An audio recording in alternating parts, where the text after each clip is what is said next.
Igbo, ana m ekele o. Let's learn a few new words. Mkpi, mpi. Let's take that again. Mkpi, mpi. Puru, puru, puru.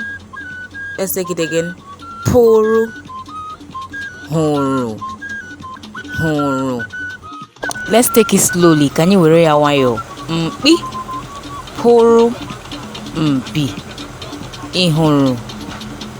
Mpi, mkpi, phuru.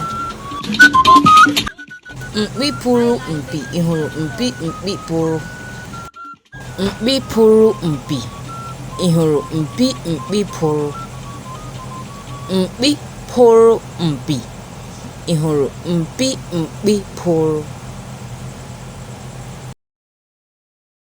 Take note, phuru and puru are same word in Igbo. They can mean to grow something. Phuru mpi, puru mpi.